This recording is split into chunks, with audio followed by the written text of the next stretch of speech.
Hola, ¿cómo están?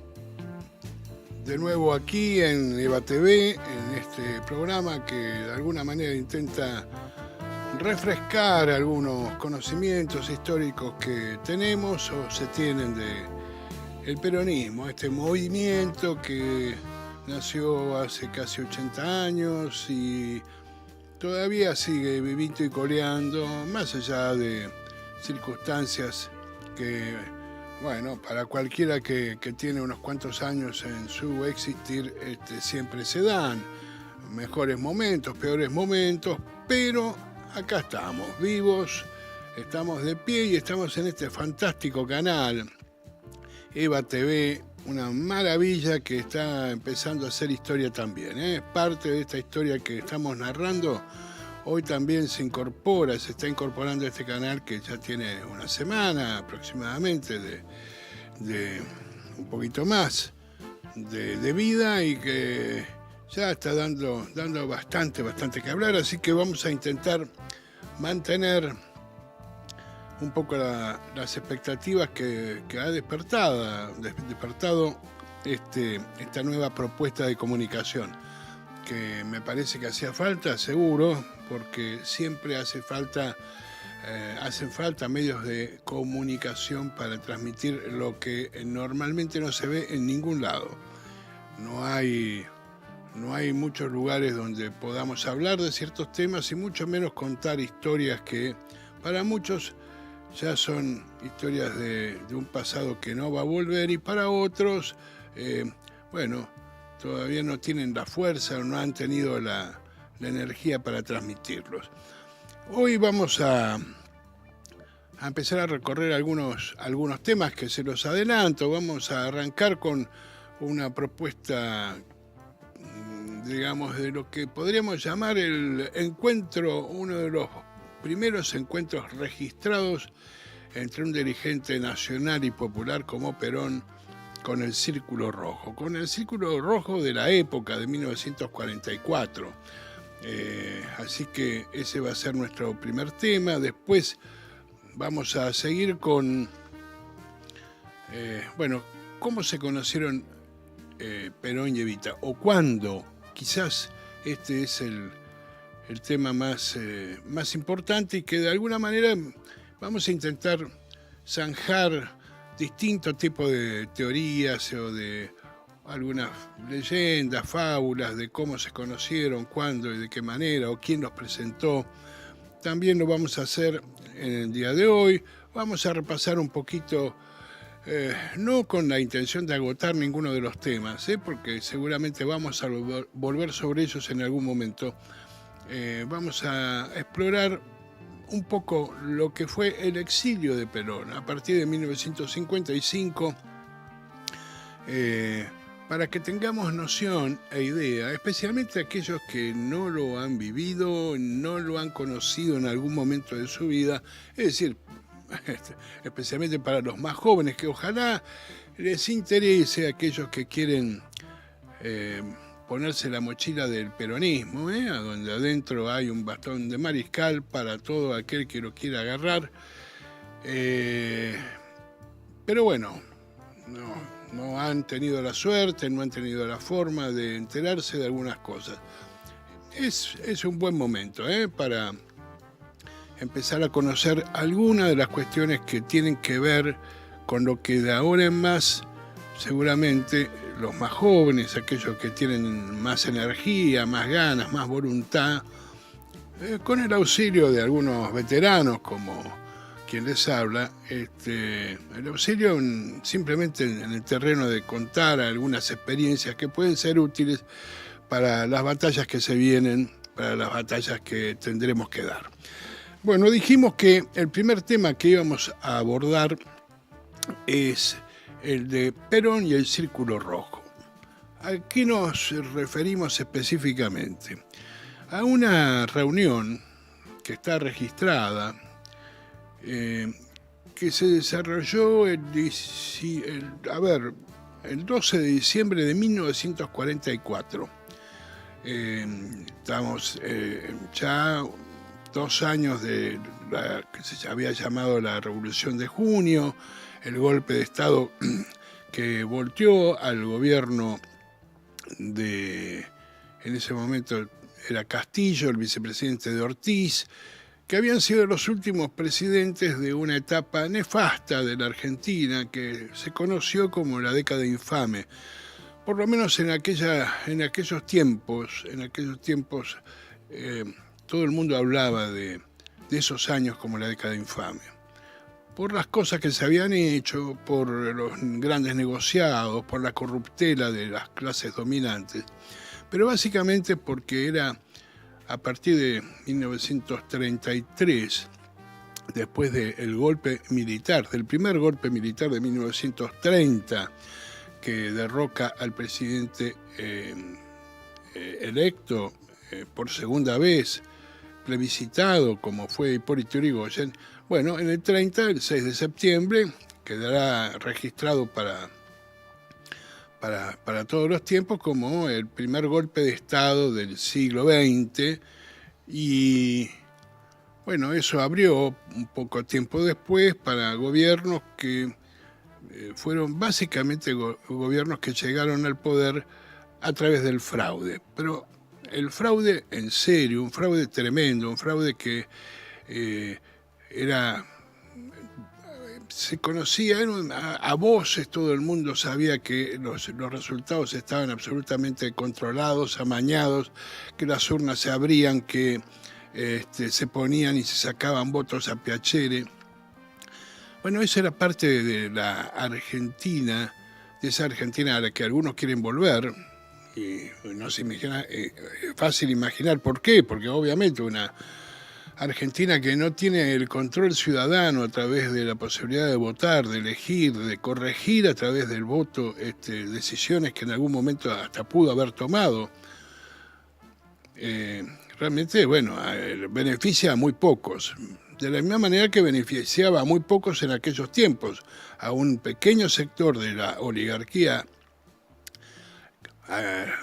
agroganadera, agroexportadora, que era un poco la Argentina de aquellos años. Esa Argentina de la que muchos se enorgullecen era una Argentina básicamente que confiaba en el campo, en las vaquitas, en los granos y en que Inglaterra iba a comprar. Bueno, más allá de, no nos vamos a meter tan en el fondo de esa historia, pero sí digamos que en el 43 la situación llegó a un punto como ya inaceptable de querer perpetuarse a través de unas nuevas elecciones nuevamente cruzadas por el fraude y seguir eternizándose en el poder. Eso llevó a un grupo militar integrado por sectores nacionalistas, algunos con algunas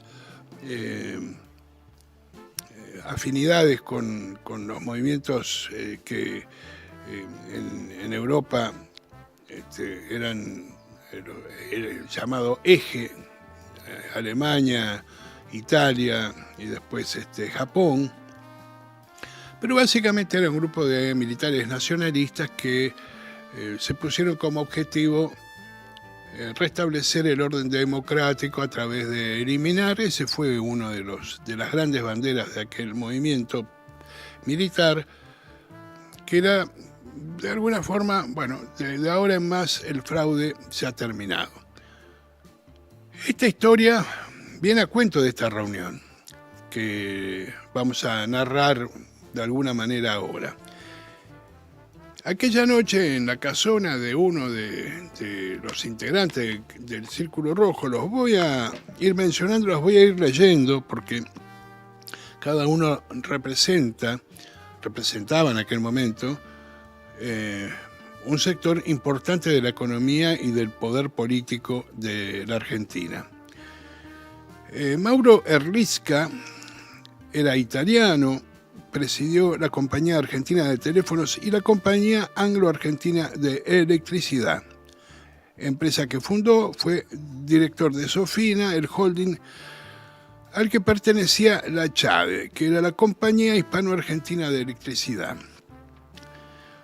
Otro de los presentes, Adolfo Bioy, padre del escritor Adolfo Bioy Casares, ministro de Relaciones Exteriores y Culto de la dictadura de Pedro Eugenio Aramburu, que derrocó...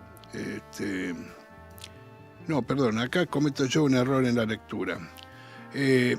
Bioy Casares fue ministro de Relaciones Públicas del gobierno de Uriburu en el 31, fundador de la Unión Democrática, y acá sí viene lo de la Libertadora, porque no es que no estuvo en la Libertadora, sino que fue embajador extraordinario ante las Naciones Unidas, designado por la autotitulada Revolución Libertadora, más conocida por nosotros como la Revolución Fusiladora. Santiago Baqué, abogado, un hombre actuó con empresas, fue miembro de la Corte Suprema a través de ser el delegado de la provincia de San Juan. Alfredo Hirsch, hacendado, empresario, llegó a ser el director general de la empresa Bunge y Bor, una de las más importantes cerealeras del mundo. José María Cantilo, ministro de Relaciones Exteriores de Roberto Ortiz. Rodolfo Moltedo, abogado, hacendado, empresario, integró los directorios de Loma Negra, el Banco Superville.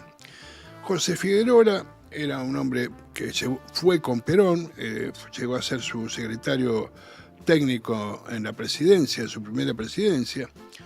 Manuel Ordóñez, abogado del diario La Prensa, antiperonista furioso, militó en la Democracia Cristiana hasta la Revolución del 55.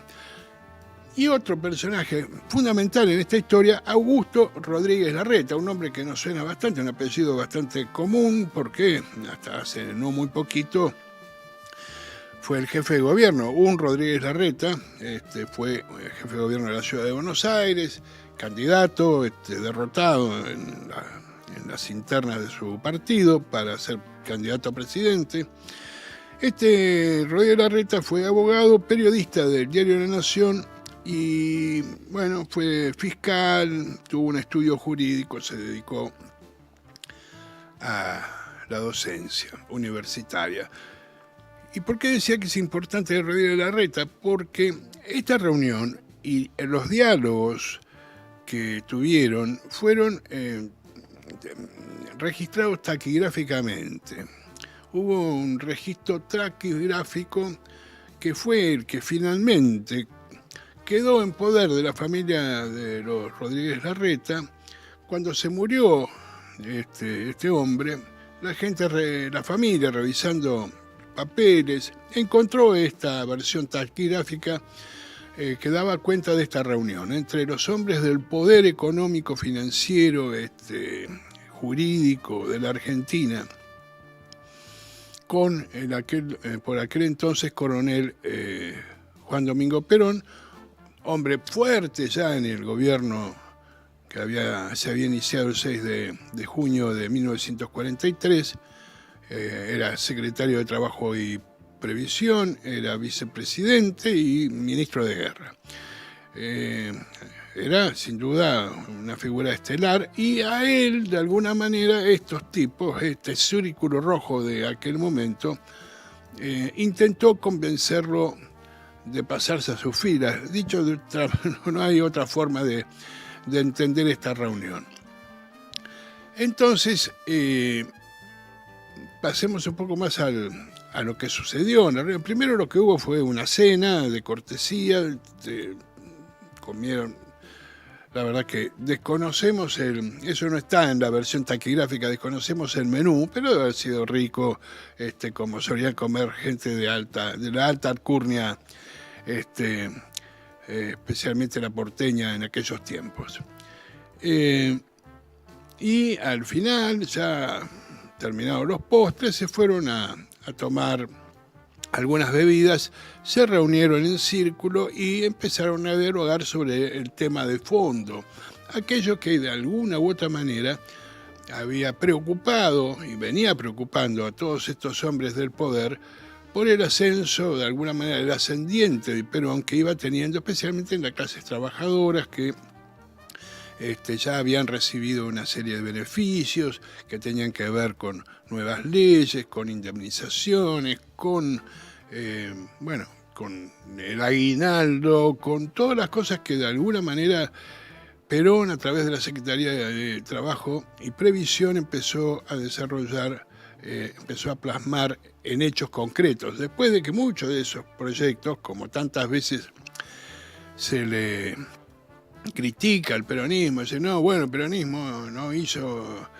inventó nada, porque eso ya lo habían dicho. Bueno, sí, lo había dicho mucha gente, lo habían dicho los socialistas, lo habían reclamado algunos otros en algún momento, pero en verdad hasta ese momento nada estaba, salvo muy pocos avances, nada estaban, nada era un hecho concreto en la vida cotidiana de los hombres y de las mujeres de trabajo en la República Argentina. Con Perón eso cambió, y por eso acá lo que sucede es un intento por parte de los hombres de poder de la Argentina para decirle a Perón, bueno, mire, nosotros lo que queremos es ir lo antes posible a elecciones para volver a normalizar el país con sistema institucional, la democracia, bla, bla, bla, bla. Y ahí es donde se empiezan a dar las diferencias. Y vamos a leer algunos de los parrafitos que fueron parte de ese diálogo. Y claro, la familia de Rodríguez Larreta,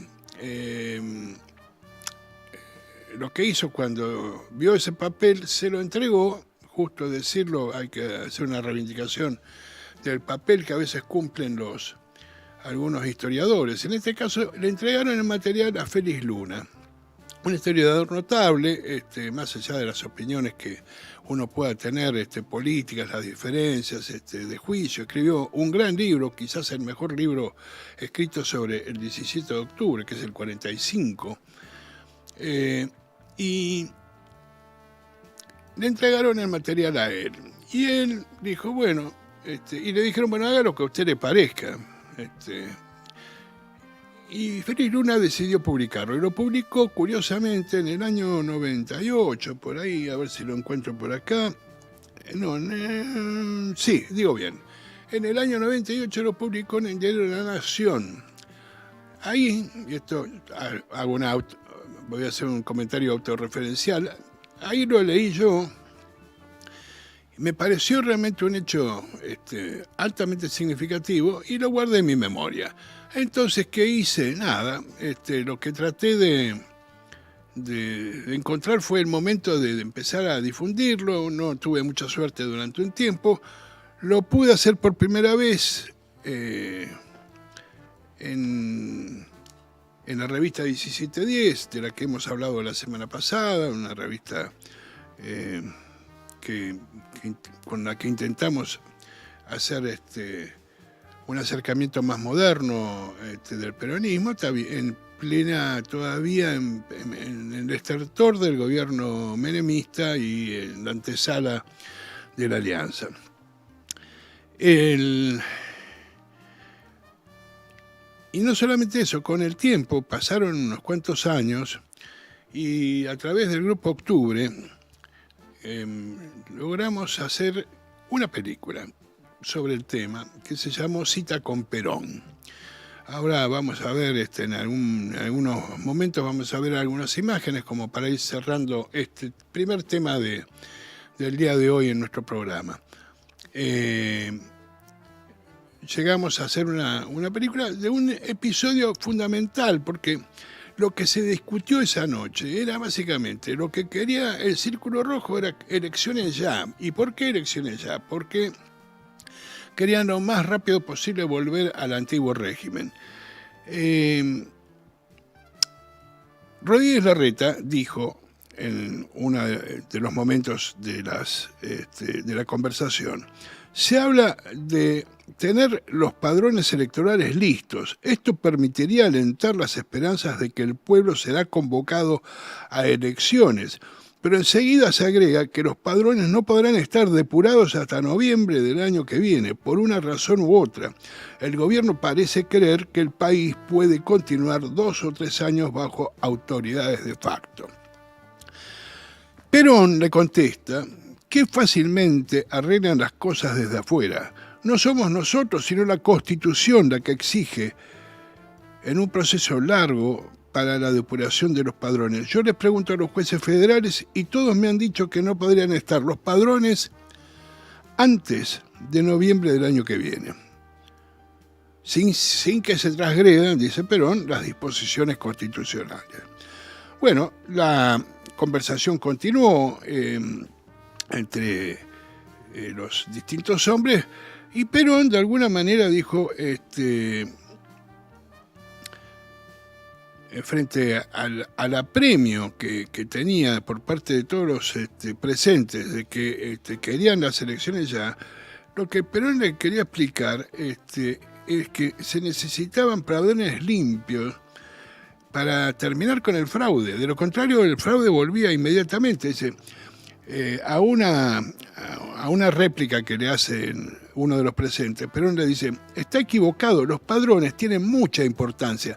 Porque los tipos decían que siempre son iguales, ¿no? Esa superioridad de los que están arriba, los que se creen poderosos. Esos son elementos menores, circunstanciales, no son importantes, son detalles. Y Perón les responde, está equivocado, los padrones tienen mucha importancia. Es en la alteración maliciosa de los padrones que el fraude tuvo su primera expresión. Esto sigue, ya vamos terminando el tema, ahora vamos a ver las imágenes de las que les comenté. Y uno de los presentes, Rodolfo Mortedo, hizo una especie de resumen final de la reunión, diciendo, hemos llegado a esta reunión con gran preocupación y con una esperanza. Veníamos preocupados por la suerte de nuestro país, que se presenta tan sombría. Traíamos la esperanza de que el señor coronel acogiera la expresión de nuestro anhelo, compartido por la inmensa mayoría de los argentinos, de un pronto retorno a la normalidad constitucional. Nos vamos con la misma preocupación que traíamos, con una profunda angustia y ya sin esperanzas.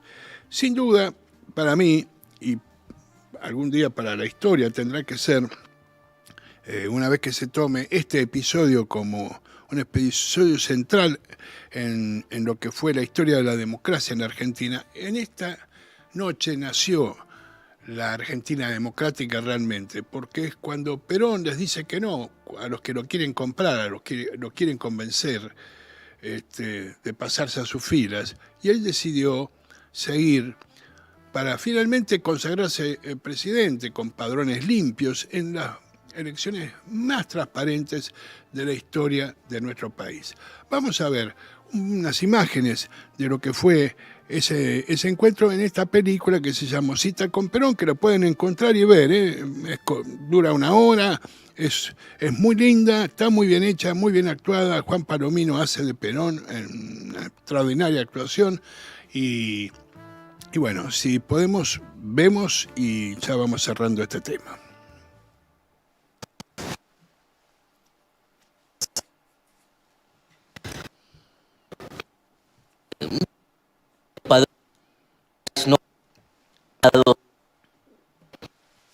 Ese país estará bajo autoridades de facto 1 o 2 años más. Mire, la Constitución exige que sea un proceso largo el de depuración de los padrones. Y los jueces federales indican que esos padrones no estarán listos. Discúlpeme, coronel. Yo le puedo asegurar que la Constitución y las leyes que la reglamentaron quieren por sobre todas las cosas que la nación no carezca de sus mandatarios elegidos por el pueblo. En ese caso, me encontraría entre 2 disposiciones contradictorias. Una que me ordena esperar hasta noviembre y otra que me obligaría a llamar a elecciones rápidamente. ¿Cuál de las 2 debo cumplir? Pero señor, unas de forma y otras de fondo. No hay duda sobre cuál debe cumplirse. Y las pequeñas modificaciones en el padrón electoral no pueden alterar de manera definitiva la vida del país. A ver. Todos sabemos que la adulteración del padrón electoral es el germen del fraude. Un gobierno democráticamente elegido por el pueblo con padrones adulterados no es un gobierno legítimo. A ver, ¿acaso la revolución no se hizo para devolver el gobierno a los auténticos representantes del pueblo? Tengo entendido que es gente definitivamente alejada de la politiquería subalterna, gente con una línea de conducta, con antecedentes. ¿No es así, coronel? Es así. Bueno, entonces la forma no tiene importancia. Pero si nosotros llamamos anticipadamente, estaremos buscando a los viejos que en este país. Eso es lo que quiere. Viejos políticos los conocemos. Pero resulta que ahora tenemos que conocer a los nuevos políticos.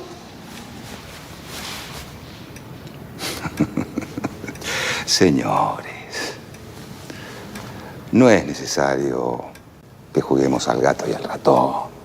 Estamos grandes. Todos ustedes saben, el trabajo que yo realizo tiene que ver con lo social. Si alguien ve en eso un político es negar el trabajo que venimos haciendo en la Secretaría. Acá el señor Figuerola. No, perdóneme. Al señor Figuerola no le preguntamos nada, porque nunca nos da las respuestas que esperamos. Para un hombre que no tiene ambiciones políticas, usted ostenta demasiados cargos. Además de su Secretaría de Trabajadores, es vicepresidente y ministro de Guerra. Mire, ya hablamos lo que tenemos que hablar. A esta altura de la conversación, el que juega con nosotros es usted, coronel. Se puede calmar, Ordóñez. A ver, lo que yo quiero decirles también es que en este país la clase dirigente ha bajado los brazos y se la pasa declamando la Constitución. Es así. O invocando a fantasmas de una república que se derrumbó a causa de la corrupción y del fraude. Y pienso también que quienes terminarán con ese pasado oscuro no serán los nuevos dirigentes, sino las clases populares que no han gobernado nunca. Y espero lo hagan en el futuro. Parece que tiene demasiada fe en las clases populares. Claro, ahora apoyan su gestión. Pero, ¿qué le hace pensar que no lo traicionarán, llegado el momento?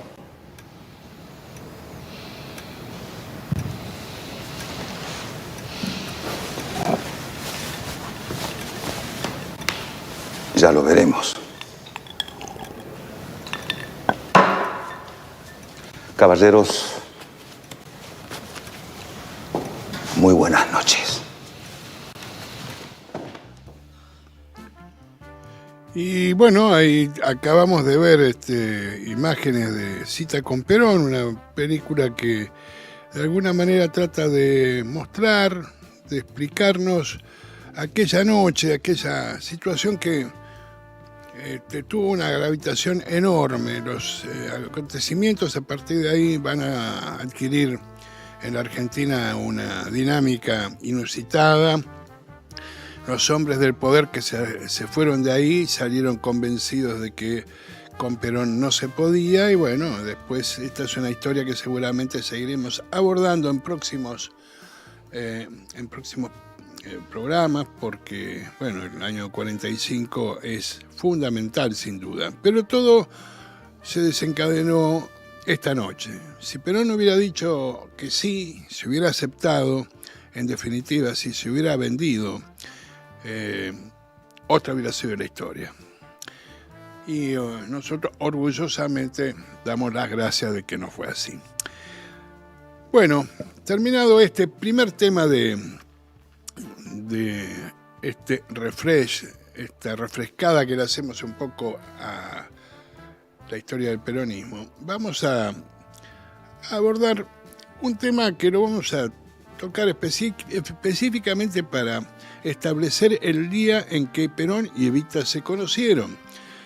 De esto se habló mucho, se han tirado teorías de que, bueno, todos están más o menos en el mismo tiempo, ¿no? Estamos hablando de 1944, en esto sí no hay duda, fue después del 15 de enero de 1944, día en que en la provincia de San Juan un terremoto prácticamente destruyó la ciudad. Fue una catástrofe realmente de magnitudes nunca vistas hasta ese momento en el país, y habrá que esperar seguramente muchos años hasta un terremoto de esas dimensiones. Y por eso me parece que lo que debemos es concentrarnos en esos días, porque algunos dicen que se habla del Luna Park como el lugar donde se encontraron por primera vez Perón y Evita, que ahí se conocieron. Hay algunos que dicen que Evita tuvo que entrar casi por la ventana porque no la dejaban entrar. Bueno, nada de eso es verdad. Hacia 1944 Evita ya era una actriz que había logrado un posicionamiento básicamente en la radio y también con algunas películas de cine, pero fue una de las tantas que se sintió convocada por el gobierno, por el general Perón, en ese momento coronel, que convocó a todo el mundo a participar, a todas las organizaciones de la sociedad civil, a participar algo así como en una gran colecta para recaudar fondos para los damnificados del terremoto de San Juan. Y el 17, dos días después del terremoto, el 17 de enero, se produjo esto que estamos viendo aquí en la pantalla. Es la reunión de Perón en el Consejo Deliberante, en el hemiciclo del Consejo Deliberante, de aquel que bueno, sigue siendo el mismo que hoy, con artistas que se sintieron convocados para participar y colaborar en la recaudación de fondos. Esto que estamos viendo básicamente es el momento en que Perón se dirige a los presentes. Y a ver, para que nos ubiquemos, ahí yo que soy veterano, viejo amante del cine argentino y todo lo demás, bueno, reconozco a muchas figuras. Pierina D'Alessi, está Nini Marshall, está Oscar Balicelli, qué sé yo. Y fíjense que ahí, más o menos en una segunda fila, hay una chica con un gorro, con una gorra, con un sombrero. Gorro, sombrero.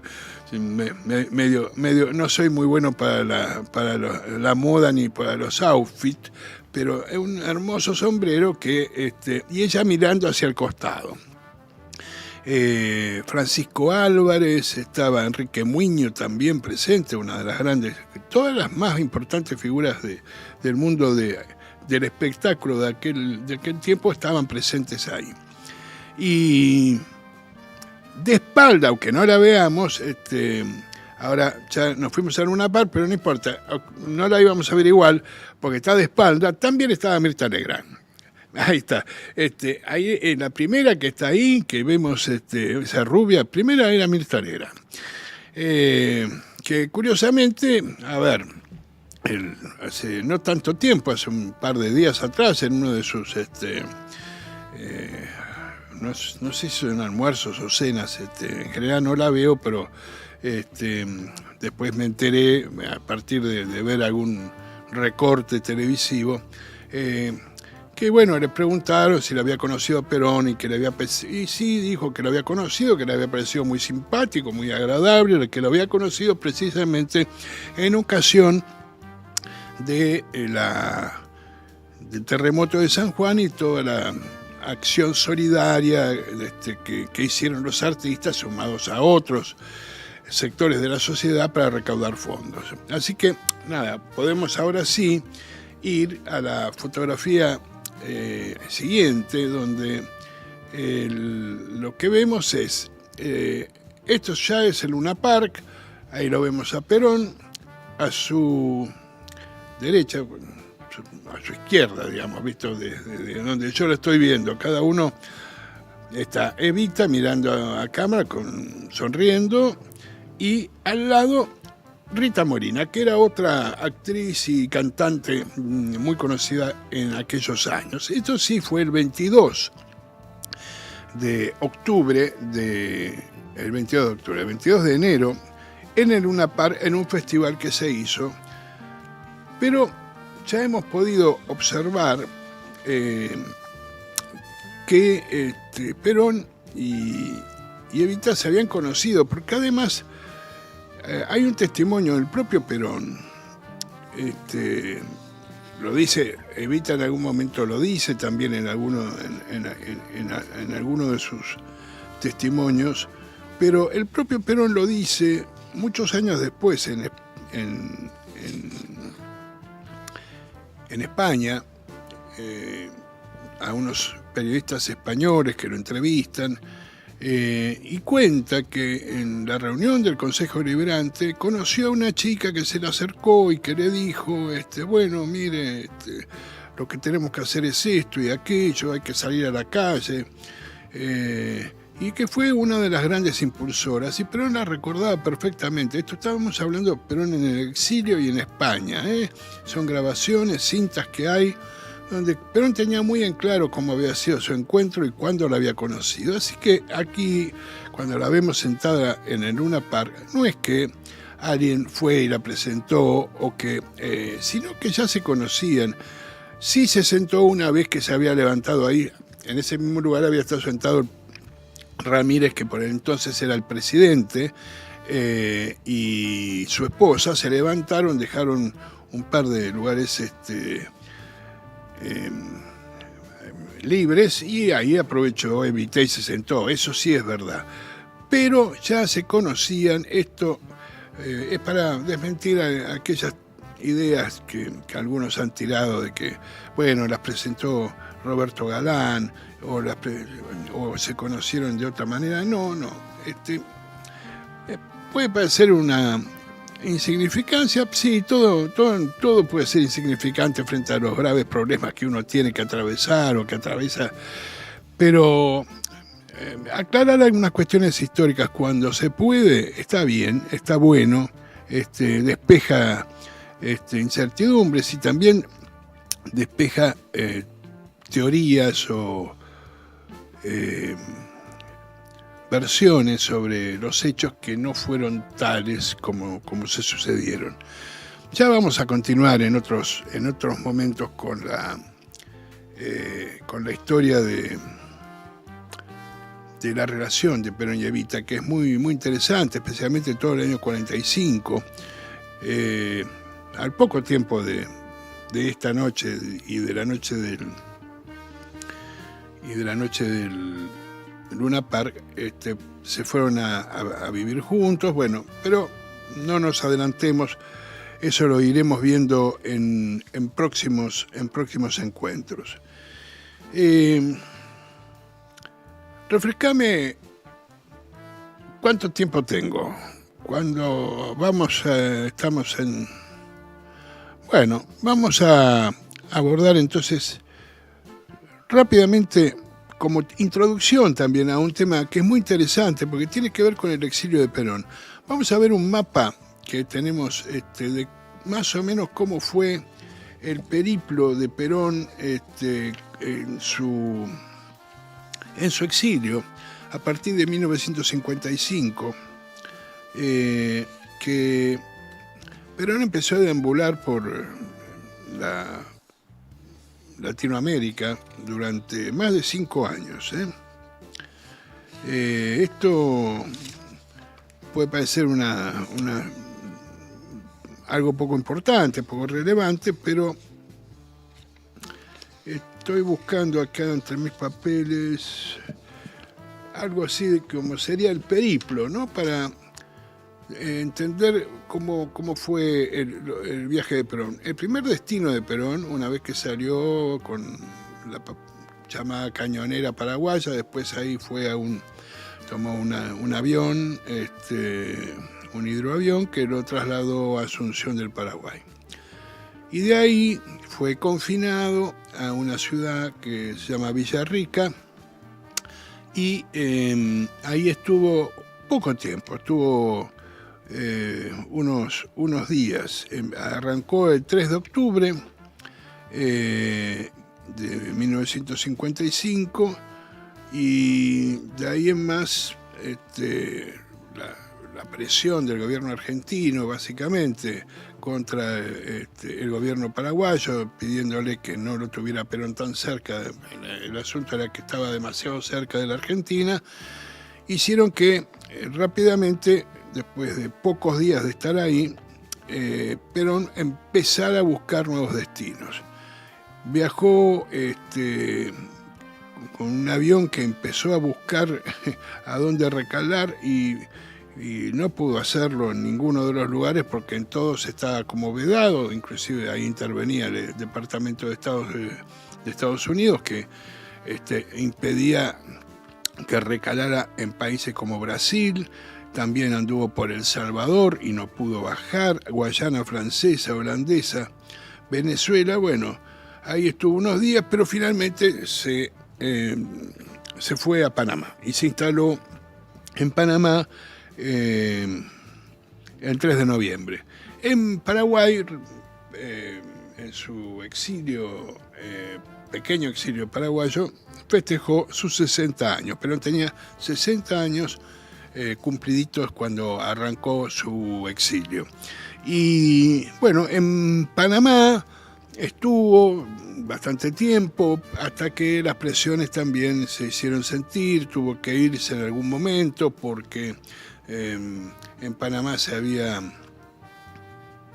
una curiosidad. En algún momento uno de sus custodias, de las custodias que le puso el gobierno panameño fue Omar Torrijos, que años después se convertiría en uno de los grandes líderes de la emancipación americana.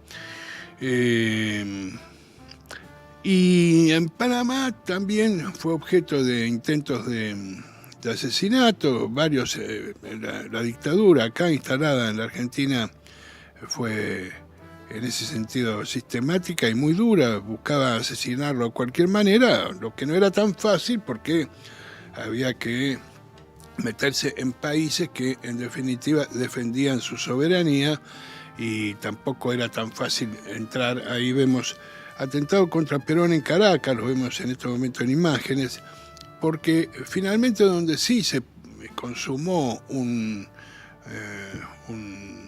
atentado que terminó con la vida de más de 3 personas, y absolutamente inocentes, obviamente, porque nada tenían que ver, y por producto de una casualidad, porque Perón finalmente se retrasó en ir al auto por un motivo secundario. Finalmente el auto explotó, le cobró la vida de 3 personas, y eso fue uno también de los problemas que empezó a tener Perón para estar en cualquier lugar. Esto fueron pasando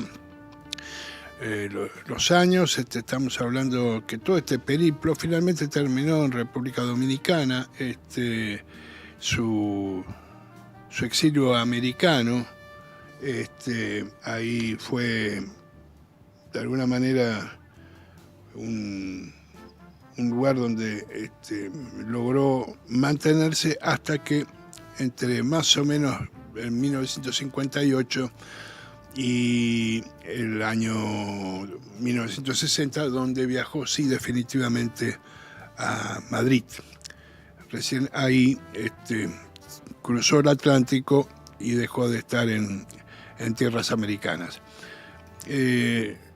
Uno de los, o el que pergeñó el atentado, que con una bomba que terminó, ya dijimos, con la muerte de 3 venezolanos que estaban por ahí, fue el coronel Héctor Cabanillas, que tristemente célebre porque fue uno de los que secuestró el cadáver de Evita, que estaba en la CGT. Gente ruin y de una maldad absoluta.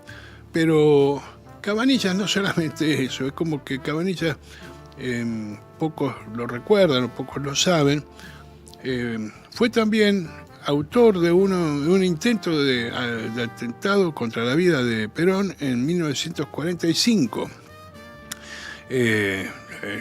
Lo quería matar de raíz a Perón. Cabanillas no lo logró. Finalmente la historia fue otra, pero fue el odio que tenían algunos tipos. Estamos hablando de un tipo que fue intentó asesinarlo a Perón en el 45, no lo logró, también por producto de la casualidad. A veces no fue a un lugar donde tenía que ir. El siglo XXI, seguir siendo tan vigentes, tan fuertes y seguir dándole energía a un movimiento que todavía tiene muchas batallas por dar. Pero es por algo, es por lo que hicieron, por cómo vivieron, cómo de alguna manera transformaron la Argentina para hacer de la Argentina un país más justo. Y ya creo que estamos entrando en los últimos momentos del programa. Yo voy a recordar que a los amigos y amigas que quieran hacerlo, a los compañeros y los compañeros que quieran hacerlo, se pueden afiliar, pueden entrar a evatv.com.ar. Eso es fácil, ahí lo pueden encontrar. Una vez que entran, ahí van a tener las distintas opciones y pueden suscribirse y seguir viéndonos. Les agradecemos porque nuestro primer programa tuvo una cantidad de reproducciones enorme y la verdad eso nos pone muy contentos y nos alienta para seguir haciendo este programa. Y para despedirnos, porque me parece que vale la pena, ya que nosotros hablamos y desde Eva TV se habla de la comunidad organizada, vamos a cerrar y nos vamos a despedir de este programa escuchando precisamente al general Perón en el final de su discurso en 1949 en Mendoza, cuando cierra el Congreso de Filosofía, un congreso extraordinario que algún día también lo abordaremos para analizarlo más a fondo. Su discurso, que después se convirtió en una versión reducida en lo que conocemos hoy como el libro La Comunidad Organizada, y tiene un final donde de alguna manera están los elementos esenciales del pensamiento de Perón respecto de lo que significaba la comunidad organizada, la realización de el yo en el nosotros y el nosotros en el yo. Es decir, ahí está en estas palabras vamos a encontrar una síntesis y me parece que nada mejor entonces que despedirnos hasta el próximo programa, deseándoles lo mejor a todos, todas y todes en este refrescar de la historia del peronismo que estamos haciendo en Eva TV, escuchando al general Perón.